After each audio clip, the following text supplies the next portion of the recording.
السلام عليكم.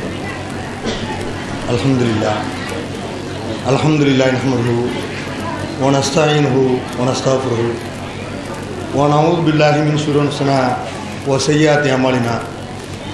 من يهده الله فلا مضل له ومن يضلل فلا هادي له. وأشهد أن لا إله إلا الله وحده لا شريك له وأشهد أن محمدا عبده ورسوله. أما بعد.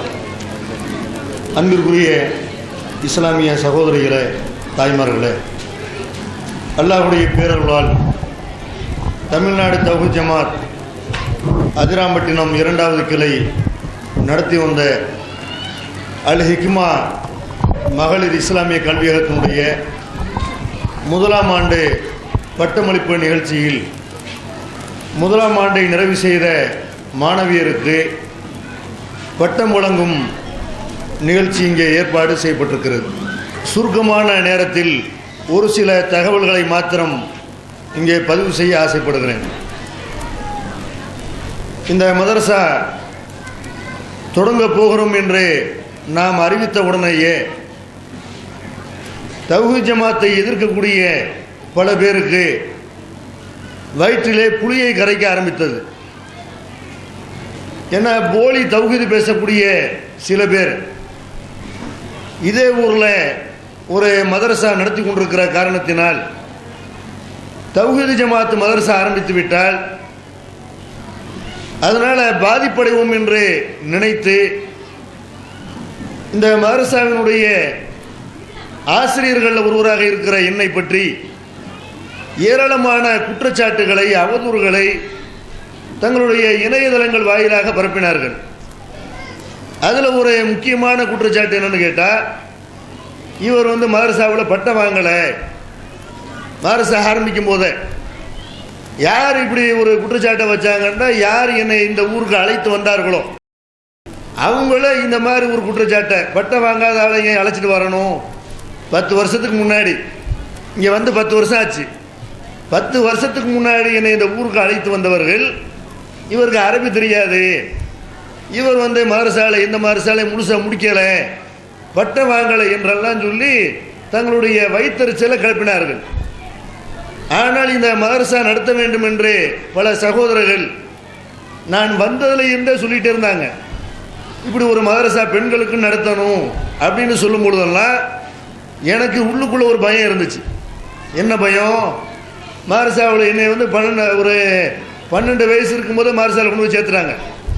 7வது படித்து முடித்த அந்த நேரத்தில் மதரசாவில் கொண்டு போய் சேர்த்த காரணத்தினால் அந்த வயசில் ஒரு இலக்கணமோ இலக்கியமோ சொல்லி தந்தாங்கன்னா அதெல்லாம் விளங்காது. எனக்கு பிடிக்காத ஒரு பாடம் இருக்குன்னு சொன்னால், விளங்காத ஒரு பாடம்னா அது இலக்கண பாடமாக தான் இருந்துச்சு. அது இலக்கணம்னால தலை சுற்றிடும். ஓரளவு படிச்சிருந்தா தான் அது விளங்கும். அப்போ மதரசாவில் இருந்த வரைக்கும், கடைசி வரைக்கும் அதை பற்றி நான் கண்டுக்கிறவே இல்லை. அது பாட்டு இலக்கணம் புரியாட்டு போயிட்டு போகுது, வேறு வேறு பாடங்கள் இருக்குல்ல, அதில் நம்ம முன்னேறுவோம்னு சொல்லி மதரசாவில் இலக்கணத்தில் நம்ம அந்த வயசில் விளங்காவிட்டாலும் கூட நான் தான் 2ஆம் தர மாணவனாக அங்கே இருப்பேன். முதல் ரேங்க் ஒருத்தர் எடுப்பார், நான் 2வது ரேங்க் தான் ஒரு வருஷமாக எடுத்திருக்கிறேன். இப்போ அந்த மாதிரி இலக்கணம் புரியாதுன்னு ஆனால் நினைத்து கொண்டு அந்த மாதிரி தவிர்த்து கொண்டு வந்தேன். ஆனால் என்னுடைய ஆசிரியர்கள் நடத்திய எனக்கு தந்த அந்த அடிப்படை கல்வி இருக்கு இல்லையா, அதை வச்சு எனக்கு என்ன தெரிஞ்சுக்கிட்டேன்னு ஈஸியாக ஒரு 2வது வகுப்பு அங்கே 5 வருஷம் முடிக்கணும். நார்கோயிலில் இருக்கிற ஃபிர்தௌசியாங்கிற பேரில் இருந்த, அன்றைக்கு தௌஹீத் மதரசாவாக இருந்தேன், அந்த மதரசாவில் 5 வருஷம் முடிக்கணும். 2வது வருஷத்துலேயே அரபியை சாதாரணமாக ஹரக்கத்து இல்லாமல் படிப்பேன், அர்த்தம் வைக்குவேன். குர்ஆனுடைய அந்த தமிழாக்கம், தஃப்சீர், இப்னு கசீர் அதெல்லாம் சாதாரணமாக அந்த சட்டங்கள் தெரியாதே தவிர ஹரக்கத்து இல்லாமல் படிக்கிறதுக்கு தான் சட்டம் தெரியணும். அப்போ ஹரக்கத்து இல்லாமல் படிப்பதற்கு ஓரளவுக்கு மதரசாவில் இருக்கிற மாணவர்களில் நான் தான் கொஞ்சம் ஸ்பீடாக படிப்பேன்.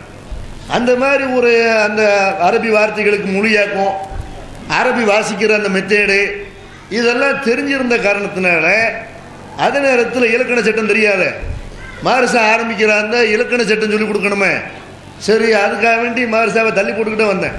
இப்போதைக்கு ஆரம்பிக்க வேணாம், என்னத்தையா ஒரு காரணம் சொல்லி நம்மளை போட்டு இலக்கணம் தள்ளி விட்டாங்கண்டா அதுக்கு ஆசிரியர்கள் கிடைக்கலன்னா நமக்கு சிக்கலாகி போயிடும் அப்படின்ட்டு அதில் ஒரு இன்ட்ரெஸ்ட் இல்லாமல் நம்ம படிக்கும் போதே விளங்கலையே, இப்போ என்ன நமக்கு விளங்க போகுதுன்ற ஒரு இன்ட்ரெஸ்ட் இல்லாமல் தள்ளி விட்டாச்சு.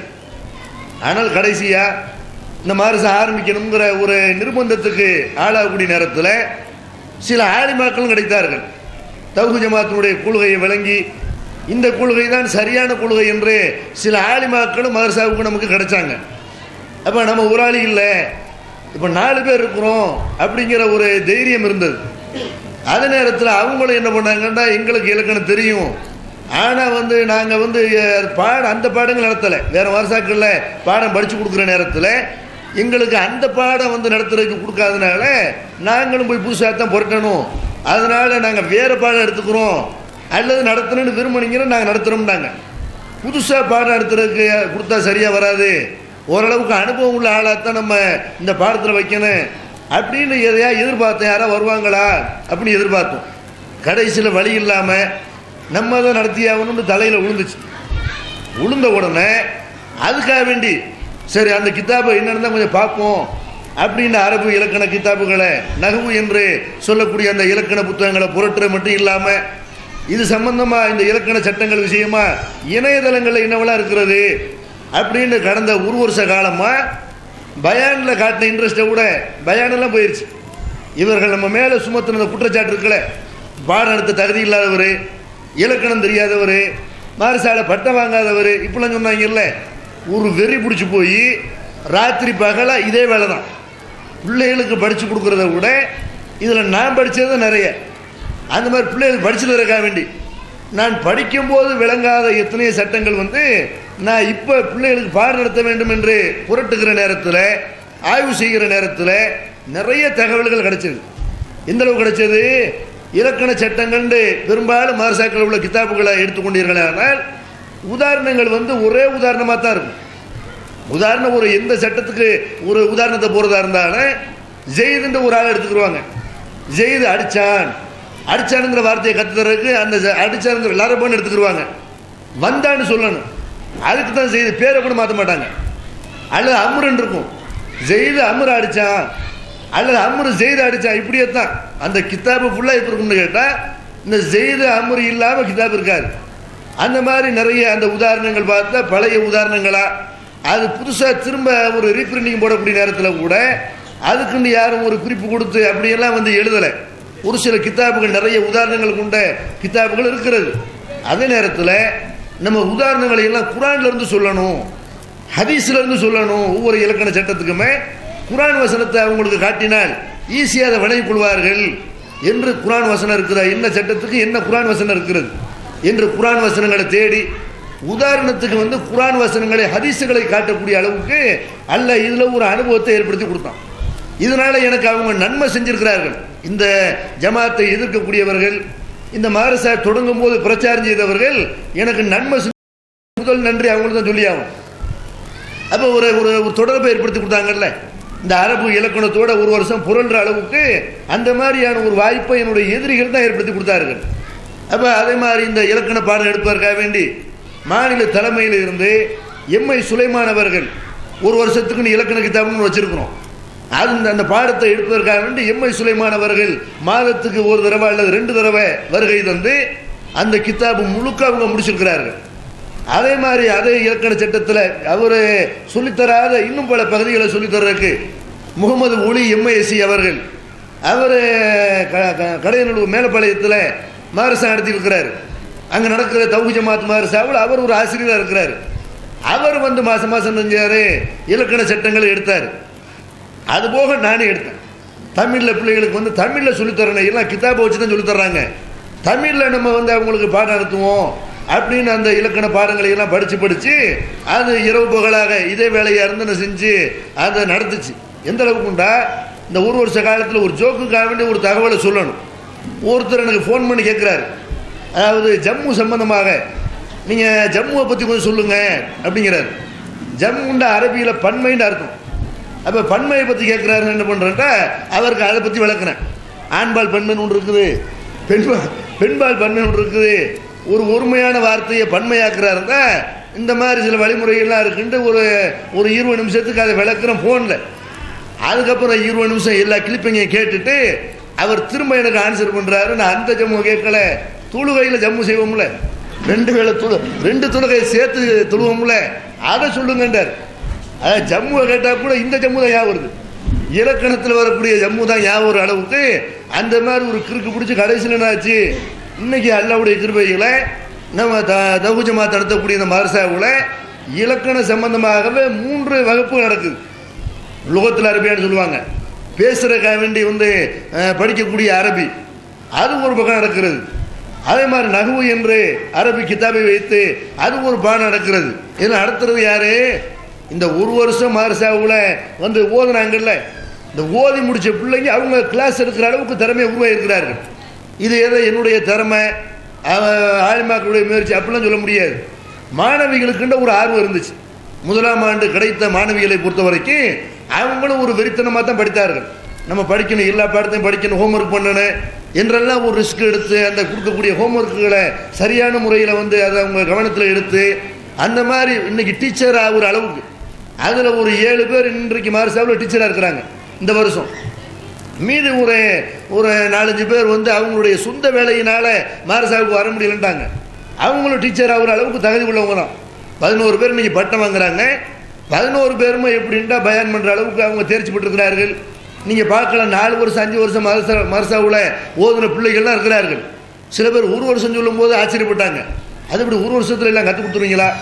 1 வருஷம் அது சாத்தியப்படுமா? அது 4 வருஷம் படிச்சு தர்றாங்களே, 3 வருஷம் படிச்சு தர்றாங்களே. அந்த 3 வருஷம் 4 வருஷம் படிக்கக்கூடிய இங்கே இருக்கிற மதரசாக்களை சொல்கிறேன். அந்த மாதிரி மதரசாவில் ஓதக்கூடிய பிள்ளைகளை பார்க்குறோம்.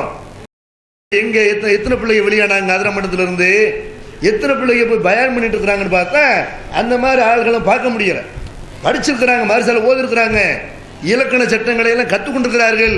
ஆனால் மக்கள்கிட்ட இன்னைக்கு பயான் பண்ணாங்கல்ல, எப்படி பயான் பண்ணாங்க? இதை கூட சில பேர் என்ன பண்ணுறாங்க, பொம்பளை குரல் எப்படி ஆம்பளை கேட்கறது, பொம்பளை பிள்ளைங்க பயான் பண்ணுது, வெளியே இருக்கிற ஆம்பளைலாம் கேட்பாங்களே அப்படின்னு இதை கூட நினைஞ்சாங்க. ஏன்னா மற்ற மதரசாக்களில் படிக்கக்கூடிய ஆலிமாக்கள் யாருமே ஆண்கள் கேட்குற வகையில் அவங்க பயான் பண்ணுறது இல்லை.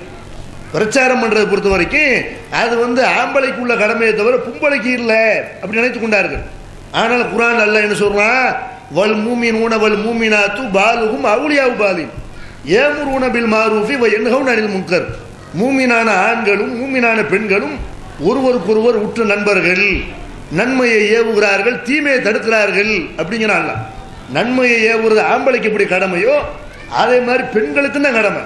நபிகள் நாயகம் ஸல்லல்லாஹு அலைஹி வஸல்லம் உடைய மனைவிமார்கள்ட்ட சஹாபாக்கள் எத்தனை பேர் மார்க்க சட்டம் கேட்டாங்களே இல்லையா, சந்தேகங்களை கேட்டாங்களே இல்லையா, ஆணும் பிரச்சாரம் பண்ணணும் பெண்ணும் பிரச்சாரம் பண்ணணும்னு அல்லாஹ் இந்த வசனத்தில் சொல்றானே இல்லையா. இதையெல்லாம் தெரிஞ்சுக்கிட்டு செய்கிறாங்க. ஆம்பளை பொம்பளை குரல் எப்படி ஆம்பளை கேட்கறது? அப்போ பொம்பளை செய்தி வாசிக்கிறாள் அதையும் கேட்குறீங்க, காதை புத்திக்கிற வேண்டியதானே? ஆம்பளை வாசிக்கிற செய்தியை தான் நான் கேட்பேன், பொம்பளை வாசிக்கிற செய்தி கேட்க மாட்டேன், காதை புத்திக்கிற வேண்டியதானே? ஒரு பொம்பளை ரயில்வே ஸ்டேஷன் என்ன செய்யறா, பொம்பளை தான் அறிவு பண்ணுறா எத்தனை மணிக்கு ட்ரெயின் வருது, அல்லது ஏர்போர்ட்டில் போனால் பொம்பளை தானே செய்கிற அறிவு பண்ணுறா, பொம்பளை குரலை கேட்க மாட்டேன் அப்படின்னு தப்லீக் ஜமாத்தில் இருக்கிற எல்லாரும் காதை புத்திக்கிற வேண்டியதானே? அங்கே பெண்களுடைய குரலை கேட்கல, இங்கே கேட்கக்கூடாதா? என்ன இங்கே பேசக்கூடிய பெண்கள் எப்படி பேசுனாங்க நீங்களே பார்த்தீங்க, அடிக்கிற மாதிரி பேசினார்கள். இதில் ஏதாவது கொலையில் இருந்துச்சா, இதில் ஏதாவது ஆண்களை ஈர்க்கிற மாதிரி தான் இருந்துச்சா? பேச்சை கெட்டது பயம்தான் வரும். அந்த மாதிரி ஒரு கட்டஞ்சாட்டமாக காரஞ்சாரமாக அப்படி பேசுகிறாங்கன்ட்டு எதைத்தான் பார்ப்பாங்க? செய்தி வாசிக்கிற பொம்பளைய அவங்கள ஒரு தப்பாக யாரும் பார்க்க மாட்டார்கள். ஒரு டான்ஸ் ஆடுற பொம்பளை வேணால் தப்பாக வைப்பாங்க. அப்போ உலகத்தில் நம்ம இதை பார்க்குறோம்னா மார்க்கம் படித்த அந்த பெண்கள் அவங்க பயன் பண்ணக்கூடாது, வெளியே போகக்கூடாது, அவங்க மேடைக்கு வரக்கூடாது என்றெல்லாம் அமைக்கி வச்சு பொம்பளைகளுக்கு எந்த உரிமை இஸ்லாத்தில் இல்லைங்கிற மாதிரி, பொம்பளை வெளியே வரக்கூடாது, ஆர்ப்பாட்டத்துக்கு வரக்கூடாது, பொம்பளைங்க பேசக்கூடாது, இந்த மாதிரி ஸ்க்ரீன் இல்லாமல் இன்னொரு ஒரு குற்றச்சாட்டை கூட வைக்கிறாங்க. மதரசாவில் ஸ்க்ரீன் இல்லாமல் தான் பாடம் நான் நடத்துவேன். ஸ்க்ரீன் இல்லாமல் நடத்துகிறேன்டா இதை சில பேர் சங்கடப்பட்டு என்ன பண்ணாங்க, ஒரு ஆம்பளை பாடம் எடுக்கும்போது ஸ்க்ரீன் வச்சா தான் நல்லா இருக்கும், ஆனால் ஸ்க்ரீன் இல்லாமல் அப்படி நடத்துறீங்களே அப்படிலாம் கேட்டார்கள். ஆனால் நம்ம ஏன் ஸ்க்ரீன் வைக்கலை? ஸ்க்ரீன் வைக்காததற்கு பல காரணம் இருக்கிறது. மார்க்க ரீதியாக நீங்கள் எடுத்துக்கொண்டீர்களே, ஆனால் இந்த ஸ்க்ரீன் வைப்பதற்கு மார்க்கத்தில் அனுமதி கிடையாது. நபிகள் நாயகம் ஸல்லல்லாஹு அலைஹி வஸல்லம் பெண்களை பல சபைகளுக்கு வர சொல்லியிருக்கிறார்கள். பெருநாள் தொழுகைக்கு ரசூலுல்லாஹ் காலத்தில் பெண்கள் வந்தாங்க, ஆண்கள்லாம் பார்க்குற வகையில் ஆண்களுக்கு பின்னாடி தான் நிற்பாங்க. அப்போ ரசூலுல்லாஹி ஸல்லல்லாஹு அலைஹி வஸல்லம் கூட ஸ்க்ரீனை போடலை. அந்த கூட்டத்தில் முனாஃபிக்கெல்லாம் கூட இருந்தாங்கல்ல, ரசூலுல்லாஹி ஸல்லல்லாஹு அலைஹி வஸல்லம் சகாபாக்களோடு சேர்த்து முனாஃபிக்கு துளுவ வர்ற பள்ளிவாசலுக்கு வர்ற முனாஃபிக்கெல்லாம் இருக்குதுன்னு செஞ்சாங்க. ஆனாலும் ரசூலுல்லாஹ் ஸ்கிரீன் போடலை. போர்க்களத்துக்கு வந்து பெண்களை கூட்டு வந்தாங்க. போர்க்களத்தில் ஆண்களுக்கும் பெண்கள் கடையில் ஸ்கிரீன் இருந்துச்சா? அபூஜஹல்லாம் நின்றா எத்தாப்புல வந்து, அபூலஹப்லாம் நின்றான். காஃபிர்லாம் பார்ப்பாங்களே, ஆர்ப்பாட்டத்துக்கு பெண்கள் வந்தாங்கண்டா என்ன செய்கிறாங்க? காஃபிர்லாம் பார்ப்பாங்களே. பார்த்தா என்னப்பா, அவங்க முழு ஆடையோட தங்களை மறைத்து கொண்டு வந்திருக்கிறார்கள். நீங்கள் எப்படி முழு கை சட்டை போட்டு கையில் போட்டு ஒரு பேண்டை போட்டு வந்திருக்கிறீங்களோ அந்த மாதிரி பெண்கள் தங்களுடைய முழு உடலை மறைத்து கொண்டு வந்தார்களே. ஆனால் அவங்க வெளியே வர்றதே இல்லையா? பஜார்களுக்கு வர்றாங்க, பள்ளிக்கூடத்துக்கு போகிறாங்க, படிக்கிறதுக்கு வெளியூருக்கு போகிறார்கள். ஒரு ஆர்ப்பாட்டத்துக்கு வந்தால் பயானுக்கு வந்தால் என்ன செய்கிறது?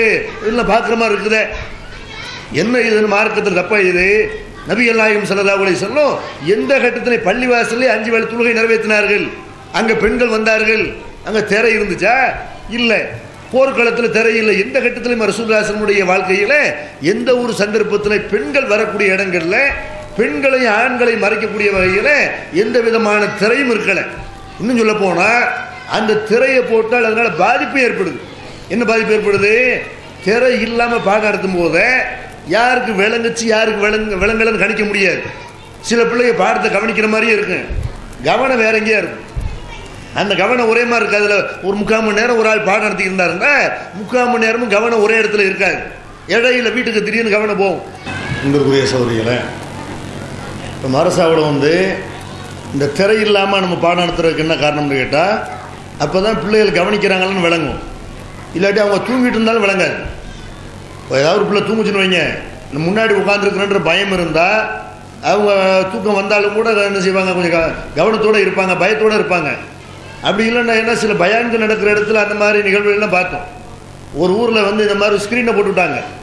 ஸ்க்ரீனை போட்டு ஒருத்தர் பயான் பண்ணிட்டு இருக்கிறாரு. திடீர்னு விழுந்துருச்சு. பார்த்தா ஒரு பொம்பளை காணவான். இந்த கூட்டத்தில் கலைஞ்சு போகும்ல, ஒவ்வொரு 10 பொம்பளையாக கலைஞ்சு போயிருச்சு. அவர் பாட்டு பயன் பண்ணிட்டு இருக்கிறாரு. அப்போ உள்ள ஆள் இருக்குதா இல்லையா? ஒரு ஊரில் வந்து யதார்த்தமாக டீ கொடுக்குறக்காக வேண்டி உள்ளே போயிருக்கிறாங்க. பார்த்தா உள்ள ஒரு பொம்பளை உட்காந்து வெங்காயம் நறுக்கிட்டு இருந்திருக்கு. ஸ்க்ரீன் தான் இருக்குல்ல, இப்போ வீட்டு வேலையை உள்ள வந்து செஞ்சுருக்கிறாங்க. அப்போ எப்படி பயானை கேட்பாங்க, பாடத்தை கவனிப்பாங்க. அதுக்காக வேண்டி இன்னும் சொல்ல போனால் நான் போகிறேன்னா நான் மட்டும் போக மாட்டேன். நான் மாரிசால் நான் மட்டுமா தனியாக போவேன் பாடம் நடத்துறதுக்கு. என்னோட நிர்வாகி இருப்பாங்க, யாராவது ஒரு நிர்வாகி வருவாங்க, நான் மட்டும் தனியாக போனேன்டா. அப்படி இல்லைண்டா என்னைய கண்காணிக்கிறதுக்கு என் மனைவி வருவா கூட. தௌஹீத் ஜமாத்தில் என்ன சட்டம் போட்டுக்கிறோம், மாரசாவில் போய் ஒருத்தர் பாடம் எடுக்கிறதா இருந்தால் மனைவியோடு தான் போகணும். ஒரு ஆண் போகிறதா இருந்தால் ஒன்று நிர்வாகியோட போகணும், அப்படி இல்லைன்னா மனைவியோட போகணும்.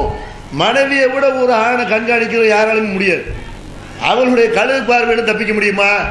நான் எந்த நேரத்தில் எப்படி பார்ப்பேன், எப்படி முடிய வச்சிருப்பேன் அவளுக்கு தானே தெரியும். அப்போ அந்த மாதிரி மனைவி வந்து கண்காணிச்சிருக்கிற நேரத்தில் அங்கே என்ன மிஸ்டேக் நடக்க போகுது? அதனால மனைவியை உட்கார வச்சு தான் பாடம் எடுக்கிறது. அவங்க முன்னாடி உட்கார்ந்து மதரசாவுடைய பொறுப்பாளர்கள் மனைவி ஒரு ஆள், சௌர பீருன்னு இருக்கிறாரு, அவருடைய மனைவி ஒருத்தவங்க இருக்கிறாங்க. அவங்க 3 நாளைக்கு இவங்க 3 நாளைக்கு. எதுக்காக வேண்டி? ஆண் ஆசிரியர் வந்தாங்கன்னா அவங்கள கண்காணிக்கணும். டீச்சர்களை ஆலிமாக்கள் எப்படி பாடம் நடத்துகிறாங்க, அவங்க சும்மா ஒரு கேஷுவலாக பழகிடக்கூடாது, பிள்ளைகிட்ட என்ன செய்யக்கூடாது, ஒரு கண்டிஷன் இருக்காது. இல்லாட்டி அவங்க கண்டிஷனாக இருக்குன்னு பிள்ளைகள் என்ன பண்ணுறாங்க அப்படின்ற இவங்களை கண்காணிக்கிறக்காண்டி ஆலிமாக்களையும் ஆலிமையும் கண்காணிக்கிறக்காக வேண்டி 2 பொறுப்பாளர்கள் போட்டிருக்கிறோம். வேனில் பிள்ளைங்க போகிறாங்க, போனால் இந்த பொறுப்பாளர்களும் கூட போகணும். வேனில் தனியாக அந்த பொறுப்பாளருக்கு துணையாக ஒரு ஆயாவே இணைஞ்சிருக்கிறோம், ஒரு பாட்டியவும் அவங்களுக்கு துணையாக போட்டுக்கிறோம்.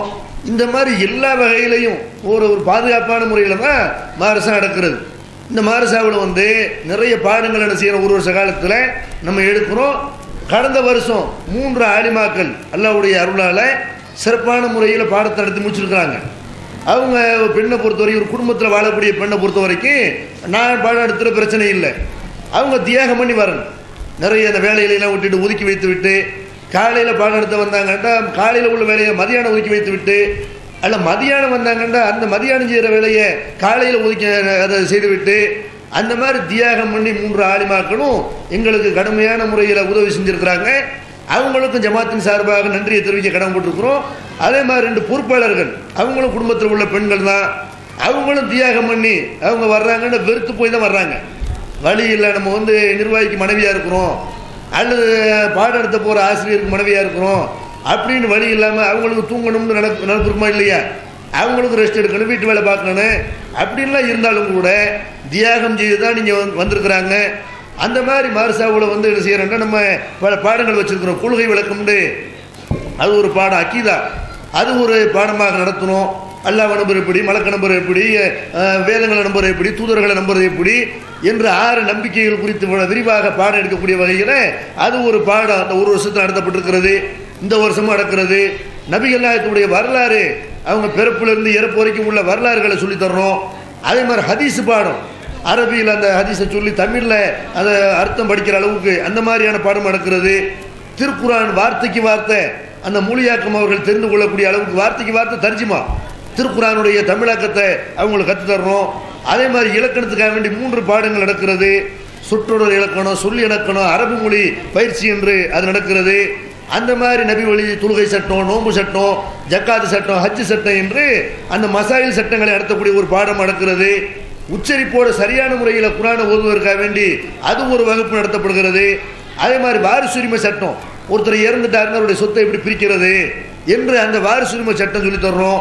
அதே மாதிரி ஹதீஸுகளை நம்ம என்ன செய்யறோம், ஹதீஸ் எப்போ வந்து பதிவு பண்ண ஆரம்பிச்சாங்க, எப்படியெல்லாம் ஹதீஸுகளை பாதுகாத்தாங்க என்று அது சம்பந்தமான சையான ஹதீஸ் என்ன, லைஃபான ஹதீஸ் என்ன, அதை விளக்கக்கூடிய பாடங்கள் நடத்தப்பட்டிருக்கிறது. அதே மாதிரி பேச்சு பயிற்சி நடத்தி அந்த பேச்சு பயிற்சியில் படித்து கொண்டிருக்கிற அந்த மாணவிகள், பயிற்சி எடுக்கக்கூடிய மாணவிகள் அதிராமண்டலத்தில் பல பகுதிகளில் போய் அவங்க பயன் பண்ணியிருக்கிறாங்க. இங்கே மட்டும் இல்லாமல் மல்லிப்பட்டத்தில் போய் பயன் பண்ணியிருக்கிறாங்க, சத்திரத்தில் பயன் பண்ணியிருக்கிறாங்க. அதே மாதிரி வந்து அருகாமையில் இருக்கிற பல ஊர்களுக்கு பயானுக்காக வேண்டி அவங்களை அனுப்பியிருக்கிறோம். அப்போ அந்த மாதிரியான ஒரு வேலை நடந்திருக்கிறது. அதே மாதிரி இதில் பாடம் எடுத்துவதற்காக வேண்டி மாணவிகளுக்கு நாங்கள் எப்படி பாடம் எடுத்திருக்கிறோம்னு கண்காணிக்கிறதுக்காக வேண்டி மாநில தலைமையிலிருந்து எம்ஐ சுலைமான் அவர்கள், அதே மாதிரி சையத் இப்ராஹிம் அவர்கள், சையத் இப்ராஹிம் மாதம் வந்து அவர் ஒரு பாடம் எடுப்பார். இந்த எதிரிகள், தௌஹீத் ஜமாத்துடைய எதிரிகள் என்ன வாதங்கள்லாம் வைக்கிறாங்க, அதுக்கு என்ன பதில் என்று அவர் அதை ஒரு பாடமாக எடுத்திருக்கிறாரு. தாகா மாநில பேச்சாளர் தாகா அவர்கள் அவர் ஒரு பாடம் எடுத்தார். அப்துல் நாசர் அவர்கள், இவங்கெல்லாம் மாநில தலைமையிலிருந்து அனுப்பப்பட்டவங்க. தாவூத் கைசர் அவர்கள் அவர் ஒரு நாளைக்கு வந்து பாடம் எடுத்தார். அமர் கோவை ரஹமத்துல்லா அவர் வந்து பிள்ளைகளை வந்து அவங்களுடைய இலக்கணம் எப்படி தெரிஞ்சிருக்கிறாங்க, இப்படி கொள்கை தெரிஞ்சிருக்கிறாங்க என்று அவர் வந்து செக் பண்ணார். அபுபக்கர் சாதி மாநில பேச்சாளர் அபுபக்கர் சாதி அவர்கள் அவர் வந்து இந்த நஹ்வு என்று சொல்லக்கூடிய இலக்கண பாடம் அவர் எடுத்தார். முகமது உலி அவர் வந்து தர்ஜிமா குரானுடைய தமிழாக்கம், இலக்கண சட்டம் என்று அவர் ஒரு பாடம் எடுத்தார்.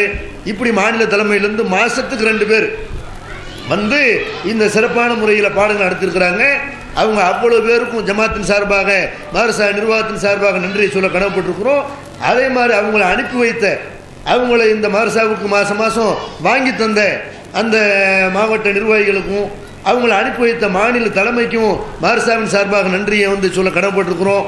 அதே மாதிரி இந்த மதரசாவை வந்து என்ன சிரமம் இருந்தாலும் சிறப்பான முறையில் நடத்தி கொண்டிருக்கிற சகோதரர் வந்து அப்துல் ஜப்பார் அவர்களுக்கும், இந்த கிளை அந்த அப்துல் ஜப்பாரை சார்ந்திருக்கிற அந்த கிளைக்கும், அதே மாதிரி வந்து உண்ணாவு கிளையில் இருக்கக்கூடிய அந்த நிர்வாகிகளுக்கும், எல்லா வகையிலும் மதரசாவுக்கு யாரெல்லாம் உதவிகள் செய்தார்களோ, இந்த மதரசா நடப்பதற்கு காரணமாக இருந்தார்களோ அனைவருக்கும் அல்லாஹ் இம்மையிலும் மறுமையிலும் நற்கூலி வழங்குவதாக என்று கூறி இந்த உரையை நிறைவு செய்கிறேன். அஸ்ஸலாமு அலைக்கும்.